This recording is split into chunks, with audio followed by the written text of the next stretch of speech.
larger modular of 9 plus or minus 9%. As all of you know that basically the sea surface temperature conditions over Pacific as well as Indian Ocean are mainly responsible for year-to-year variability in addition to natural variability. And at this time, ENSO neutral conditions are prevailing over the Pacific Ocean. And some models are suggesting, including our own climate model, suggesting a kind of a cold ENSO. That means temperature will be below normal, but not as a La Nina. And but some models are very clearly suggesting a weak La Nina conditions by another, especially in the second part of the monsoon season. La Nina is normally associated with the good monsoon over India. And so we are expecting colder ENSO or La Nina conditions, weak La Nina conditions during the ensuing monsoon season, which should really help Indian monsoon to get, India to get good monsoon rainfall over the season during June to September. And probability wise also we would like to mention the probability distribution. As per the probability distribution model, we have probability for normal rainfall is 41. That is the highest probability, 41%. So I will start from division. Division probability is only 5% division forecast. And that means there is very, very less probability for Indian monsoon to be on deficient side, which is very, very good news. Only 5%. Climatological probability is almost 16, so it is much less than the climatological probability of 16%. Below normal it is only 15%, again less than climatological probability. Normal is 41, it's a very high probability for normal monsoon. And above normal also is very high, it's 25% probability, and excess 14. So I'll repeat again, deficient 5%, below normal 15%, and normal is 41%, and above normal is 25, and excess is 14%. So distribution is little skewed towards positive side, and more probability for normal, above normal, excess rainfall, which is a good sign, and it's consistent with the quantitative precipitation forecast of 102% for long period average over India. So I will move on to the depression. Of course, Dr. Mohapatra will give you more details. Yesterday, low pressure system formed. Now it has become a deep depression. Sorry, depression over East Central and adjoining Southeast Arabian Sea. It is likely to move, intensify further into deep depression, then also a cyclonic storm, and it will likely to move northwards initially and move recurve northeastwards across North Maharashtra and South Gujarat coast between Harihareshwar, Raigad, and Daman during sometime in 3rd June. And the third news is we are all expecting monsoon to come. So monsoon has arrived over Kerala. We have specific objective condition. It's not arbitrary conditions, objective conditions. Anybody can cross-check it and make sure that these conditions are met. The results are published in the peer-reviewed research paper, monsoon onset conditions. And so anybody can refer that paper. And it's available in IMD's website. So we have specific conditions to be met for declaring monsoon onset over Kerala. So today we have met that conditions. So we are declaring monsoon onset over Kerala. It's the northern limit of monsoon starts from Kannur, then it starts from Coimbatore. So most of Kerala is covered today by monsoon 2020. So with this, I will request now Dr. Mohapatra to briefly mention about more details about depression as well as, and also you may speak in Hindi. Thank you.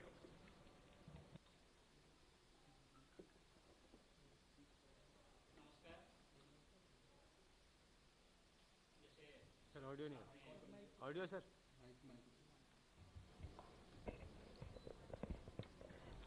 नमस्कार। जैसे secretary साहब ने आपको ये सूचित किए हैं कि इस साल हम एक नॉर्मल मॉनसून एक्सपेक्ट कर रहे हैं। जो हमारा पूर्वानुमान 15 अप्रैल को जारी हुआ था, इसके हिसाब से quantitatively 100% of the long period average पूर्वानुमान किया गया था, विथ ±5% मॉडल एरर। अभी आज जो पूर्वानुमान हम दे रहे हैं, पूरे भारतवर्ष के लिए 1 जून से 30 सितंबर के अंदर होने वाले बारिश का परिमाण 102% ऑफ लॉन्ग पीरियड एवरेज होने का उम्मीद किया जा रहा है। और ये मॉडल का जो एरर है ±4% है। नॉर्मल रेनफॉल 1 जून से 30 सितंबर के अंदर लगभग 88 सेंटीमीटर होता है और आज जो पूर्वानुमान है इसके हिसाब से 88 सेंटीमीटर की 102% होने का हम एक्सपेक्ट कर रहे हैं। आप डिफरेंट होमोजेनियस रीजन्स देखेंगे तो भारत मौसम विज्ञान विभाग 4 डिफरेंट होमोजेनियस रीजन्स के लिए पूर्वानुमान देते हैं। इसके हिसाब से इस साल जून से सितंबर के अंदर जो बारिश होने वाला है वो है नॉर्थ वेस्ट इंडिया के लिए 107% of the long period average, central India के लिए 103% of the long period average, south peninsula के लिए 102% of the long period average और नॉर्थ ईस्ट इंडिया के लिए जैसे कुछ साल हो गया थोड़ा से बारिश कम हो रहा है नॉर्थ ईस्ट इंडिया में, इस साल भी हमारा ये उम्मीद है कि 96% ऑफ लॉन्ग पीरियड एवरेज। इसका मतलब ये हुआ कि नॉर्थ वेस्ट, सेंट्रल और पेनिनसुलर इंडिया में 100 से एबव रहने का, नियर नॉर्मल के एबव नॉर्मल रहने का उम्मीद है, मगर नॉर्थ ईस्ट इंडिया में हम थोड़ा नॉर्मल रेनफॉल से कम उम्मीद कर रहे 96% ऑफ लॉन्ग पीरियड एवरेज। ये सभी मॉडल का एरर है ±8%। सो इसके साथ साथ हम जुलाई और अगस्त के लिए भी पूर्वानुमान जारी करते हैं। इस साल जुलाई महीना में जो बारिश हम एक्सपेक्ट कर रहे हैं वो है लॉन्ग पीरियड एवरेज की 103% और अगस्त महीना में हम एक्सपेक्ट कर रहे हैं 97% of the long period average. और ये जो मंथली रेनफॉल का जो पूर्वानुमान हम देने के लिए मॉडल यूज करते हैं इसका एरर है ±9%। आई थिंक नहीं आ रहा है वो। सो ये है क्वांटिटेटिव इंफॉर्मेशन। इसके साथ साथ हम एक प्रोबेबिलिस्टिक फोरकास्ट भी जारी करते हैं और ये प्रोबेबिलिस्टिक फोरकास्ट के हिसाब से जो प्रोबेबिलिटी एसेस किया गया रेनफॉल का जून टू सितंबर, इसमें डेफिशिएंट रेनफॉल होने का प्रोबेबिलिटी 5% है, बिलो नॉर्मल रेनफॉल का प्रोबेबिलिटी 15% है, नॉर्मल रेनफॉल होने का प्रोबेबिलिटी 41% है, एबव नॉर्मल का प्रोबेबिलिटी 25% है और एक्सेस रेनफॉल का प्रोबेबिलिटी 14% है। सो आप ये सभी आंकड़े को कंपेयर करें, ये लगता है कि हमारा जो रेनफॉल एक्सपेक्टेड है वो नॉर्मल या एबव नॉर्मल की तरफ इंडिकेशन आ रहे हैं। सो ये जो प्रोबेबिलिस्टिक फोरकास्ट है हमारा क्वांटिटेटिव फोरकास्ट के साथ एक मत है कि हम इस बार नॉर्मल से ज़्यादा माने 102% एक्सपेक्ट कर रहे हैं। और ये जो आप लार्ज स्केल फीचर्स हम देखते हैं कि यूजुअली हम जो El Nino and southern oscillation माने इक्वेटोरियल पैसिफिक ऊपर जो सी सरफेस टेम्परेचर होता है इसका बहुत सारे भूमिका रहता है मानसून रेनफॉल के साथ। सो जैसे हमने 15 अप्रैल को आप लोगों को बताए थे कि इस बार न्यूट्रल एनसो कंडीशन है और ऐसे प्रोबेबिलिटी है कि later half of the season यानी अगस्त सितंबर की तरफ ये वीक लानिना कंडीशन डेवलप हो सकता है। एल नीनो कंडीशन मानसून के लिए अच्छा नहीं होता है मगर लानिना कंडीशन मानसून के लिए अच्छा है। So one of the important factor जिसके लिए हम अच्छा मानसून इस बार उम्मीद कर रहे हैं वो है कि न्यूट्रल एनसो कंडीशन और possibility of weak La Nina condition in the second half of the season. Similarly आप जो इंडियन ओशन डाइपोल जो कि एल नीनो के काउंटरपार्ट बोल सकते हैं हमारा इंडियन ओशन में, वो अभी न्यूट्रल कंडीशन में है और हमारी उम्मीद है कि ये न्यूट्रल कंडीशन जारी रहेगा throughout the monsoon season. So ये दोनों लार्ज स्केल फीचर्स को देखते हुए हमारा जो अनुमान है कि रेनफॉल 102% ऑफ एवर नॉर्मल हो सकता है ±4%। सो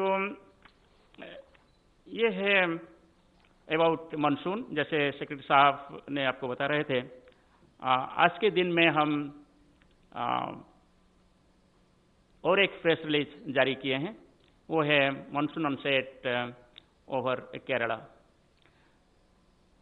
हम जैसे 4-5 दिन पहले बता रहे थे कि 1 जून से कंडीशंस फेवरेबल होगा, ऐसे ही आज हम देखे हैं कि जितने सारे क्वांटिटेटिव कंडीशंस हम कंसिडर करते हैं मानसून ऑनसेट के लिए, इसके आधार पर आज हम केरला में मानसून का ऑनसेट डिक्लेयर किए हैं। मैं आपको संक्षिप्त में इंफॉर्मेशन देना चाहता हूं कि मानसून जो साउथ वेस्ट विंड का एक आधार है, वो सबसे बड़ा इंपॉर्टेंट फैक्टर होता है मानसून डिक्लेयर करने के लिए। हमारा क्राइटेरिया के हिसाब से साउथ वेस्ट विंड केरला तट पर और साउथ अरेबियन सी में स्ट्रांग होना चाहिए, एटलीस्ट 15 to 20 नॉट्स होना चाहिए, और इसका जो वर्टिकल एक्सटेंट है, डेप्थ है, वो एटलीस्ट 4 to 5 किलोमीटर होना चाहिए, जो कि आज ये सेटिस्फाई हो रहा है। तीसरा है कि there should be persistent convection, convective clouds. आपको ये जानकर खुश होंगे कि हमारा कोस्ट में जो रडार सिस्टम है, जैसे त्रिवेंद्रम रडार है, कोची में रडार है, गोवा में रडार है, ये सभी रडार से प्राप्त आप विंड्स देखेंगे, वो सभी में भी साउथ वेस्टर्ली विंड्स प्रिवेल कर रहा है, स्ट्रांग साउथ वेस्टर्ली विंड्स। और इसके साथ साथ जो कन्वेक्टिव क्लाउड्स डिटेक्ट होता है रडार से और इसके साथ जो सैटेलाइट से, वो भी दिखाता है कि persistent convective clouds over south Arabian sea, माने साउथ ईस्ट अरेबियन सी और केरला कोस्ट। और इसकी वजह से आप देखेंगे जो पास्ट 2 डेज में जो बारिश हुआ है, लगभग वाइड स्प्रेड रेनफॉल रिकॉर्ड किया गया है केरला में। और कल 8:30 IST तक 70% of the stations reported rainfall more than 2.5 millimetres in Kerala, और जो 14 स्टेशंस को हम कंसिडर करते हैं। और आज more than 80% of the stations reported rainfall of 2.5 millimetre और मोर। सो इसके लिए जो हम क्वांटिटेटिवली 14 स्टेशंस कंसिडर करते हैं केरला और अर्जनिंग एरियाज में, वो इसका स्थिति ऐसा है कि वाइड स्प्रेड रेनफॉल जारी है। और मैं बताना चाहता हूं कि आज केरला में heavy to very heavy rainfall भी रिकॉर्ड किया गया है पास्ट 24 आवर्स के अंदर। जैसे कोझिकोड डिस्ट्रिक्ट्स में कोझिकोड 9 सेंटीमीटर और एक स्टेशन में 15 सेंटीमीटर रिकॉर्ड किए हैं रेनफॉल, और त्रिवेंद्रम भी 6 सेंटीमीटर रेनफॉल रिकॉर्ड किए हैं। और हमारा उम्मीद है कि ये जो शुरुआत हुआ है मानसून का ऑनसेट के साथ अच्छा ही रहेगा, और इस बार मानसून नॉर्मल रहेगी और क्वांटिटेटिवली 102% अबव नॉर्मल रहेगी। और एक वेदर सिस्टम ये ऑनसेट फेज में डेवलप हुआ है, जिसको हम मानसून वॉर्टेक्स बोलते हैं। एक साइक्लोनिक सर्कुलेशन जैसे ये डेवलप हुआ, और कल ये एक low pressure area south east and adjoining central Arabian sea में केंद्रीभूत था, लक्षद्वीप एरिया के आसपास। और आज ये घनीभूत होकर, माने इंटेंसिफिकेशन होकर एक डिप्रेशन में परिणत हो गया है। और ये डिप्रेशन लगभग मुंबई से 690 किलोमीटर दूरी पे साउथ साउथ वेस्ट डायरेक्शन पे आज दोपहर को केंद्रीभूत था। और इसके प्रभाव में अभी जो समुंदर है, specially east central Arabian sea और साउथ ईस्ट अरेबियन सी बहुत अशांत है, sea condition rough to very rough है। और हमारा उम्मीद है कि ये जो डिप्रेशन अभी है, आज शाम तक या रात तक एक डीप डिप्रेशन में परिणत होगा, और कल ये एक साइक्लोनिक स्टॉर्म में परिणत होगा। और धीरे धीरे ये लगभग उत्तर दिशा में कल तक मूवमेंट जारी रखेगा, और इसके बाद इसका दिशा में परिवर्तन होगा और नॉर्थ ईस्ट दिशा में ये गति करेगा। इसका मतलब यही होता है कि 3 जून को ये महाराष्ट्र और एडजॉइनिंग साउथ गुजरात कोस्ट के पास पहुंचेगा और इसको तट को पार करेगा। हमारा ये उम्मीद है कि 3 जून आफ्टरनून के आसपास शायद ये तट को पार करेगा। सो इसके प्रभाव में अभी जो बारिश अभी हो रहा है, और तेजी से बारिश होगा, सेकेंड से बारिश का परिमाण बढ़ेगा, और 3 को स्पेशली ज़्यादा बारिश होगा। महाराष्ट्र का जो कोस्टल डिस्ट्रिक्ट है और एडजॉइनिंग मध्य महाराष्ट्र का डिस्ट्रिक्ट है, स्पेशली सिंधुदुर्ग से शुरू करके सिंधुदुर्ग, रत्नागिरी, थाने, रायगढ़, मुंबई और पालघर, ये सभी में हम heavy to very heavy rainfall और आइसोलेटेड प्लेसेस में एक्सट्रीमली हैवी रेनफॉल यानी मोर देन 20 सेंटीमीटर हम एक्सपेक्ट कर रहे हैं, स्पेशली 3 जून पे। और इसके साथ साथ अभी समुद्र में जो विंड स्पीड है वो अभी 45 to 55 kmph gusting to 65 kmph चल रहा है डिप्रेशन के साथ। वो धीरे धीरे बढ़ेगा और कल सुबह ये 60 to 70 km/h होने का उम्मीद हो रहा है जब ये साइक्लोन में परिणत होगा। और ये धीरे धीरे बढ़कर हमारा जो उम्मीद है 90 से 105 किलोमीटर प्रति घंटा हो सकता है जब ये तट के पास पार करेगा। यानी ये एक सीवियर साइक्लोन स्टॉर्म के हिसाब से तट के पास आने का हमारा उम्मीद है। मगर फिर भी अभी 3 दिन का पहला फोरकास्ट है ये, अभी हम कंटिन्यूसली इसको एसेस कर रहे हैं और एवरी 3 आवरली और 6 आवरली हम बुलेटिन जारी कर रहे हैं, आप लोगों को हम अपडेट देंगे। मैं ये आप लोगों को सूचित करना चाहता हूं कि सभी सेंट्रल गवर्नमेंट एजेंसीज और स्टेट गवर्नमेंट एजेंसीज जो सभी साइक्लोन मैनेजमेंट के साथ जुड़े हुए हैं, सभी को ये इन्फॉर्मेशन जा रहे हैं और सभी भी कोशिश कर रहे हैं सभी स्टेप्स लेने के लिए। और जो फिशरमैन है, मछुआरे हैं, इसको हम स्पेशली एडवाइस दिए हैं और वार्निंग दिए हैं कि समुद्र को 4 तारीख तक न जाए। सो केरला, लक्षद्वीप, कोस्टल कर्नाटक, गोवा, महाराष्ट्र, गुजरात, इस तट के पास जो फिशरमैन है वो सभी अंदर नहीं जाना चाहिए। जो अंदर है सो इमीडिएटली वापस आ जाना चाहिए तट के पास, नहीं तो ये जो डिस्टर्ब एरिया है इसको अवॉइड करें। सो ये जो सिस्टम मानसून के टाइम डेवलप हो रहा है, आपको मैं इसमें सूचना देना चाहता हूं कि मानसूनल सिस्टम में बारिश बहुत ज़्यादा होता है। सो इसलिए जो लो लाइंग एरिया है जिसमें जो हम heavy rainfall to very heavy rainfall और आइसोलेटेड एक्सट्रीमली हेवी रेनफॉल उम्मीद कर रहे हैं, इसमें इनंडेशन हो सकता है। स्पेशली जो टाउनशिप है, कि सिटी एरिया है, वहाँ भी बारिश की वजह से inundation, low lying area inundation हो सकता है। और इसके साथ साथ जो विंड स्पीड है उसके हिसाब से कुछ स्ट्रक्चरल डैमेज, जैसे पेड़ को, टेलीफोन पोल्स, इलेक्ट्रिक पोल्स को भी डैमेज होने का उम्मीद किया जा रहा है। मगर हम डिटेल डैमेज असेसमेंट अभी जारी नहीं किए हैं। जब ये साइक्लोन अलर्ट इशू करेंगे और इसको वार्निंग में परिवर्तन करेंगे और थोड़ा ज़्यादा कॉन्फिडेंस आएगा कहाँ ये स्पष्ट रूप में तट को पार करेगा, तब हम डिस्ट्रिक्ट वाइज और ज़्यादा स्पेसिफिक इंफॉर्मेशन इसके साथ जारी करेंगे। धन्यवाद। We have time for a few questions. Yes, 59. Sir, Prashant here from the PTI. Hi. Sir, if you look at the monsoon, the cyclone track, it starts from Raigad to Daman. So it's a 260 kilometer patch, and you also have an area which has one of the highest densities in the country. So can we expect, or rather, the monsoon to hit Mumbai or Thane or neighboring areas, sir? With this, say now the system is in depression stage, so therefore the landfall we are given a little larger area, and probably by tomorrow we will get a better idea with the model improving and the forecast improving. So we may be able to reduce the big distance between the landfall area which we are describing. Probably tomorrow we will have a better idea about the landfall, and this will give rain, but it may not be really bringing monsoon rains there. So this may not be a monsoon rains, because monsoon rain have a condition other than only rainfall. So probably this will bring a lot of rain, and also as Dr. Mahapatra was saying, it will give some heavy winds and strong winds, etc. But monsoon rains we may have to wait.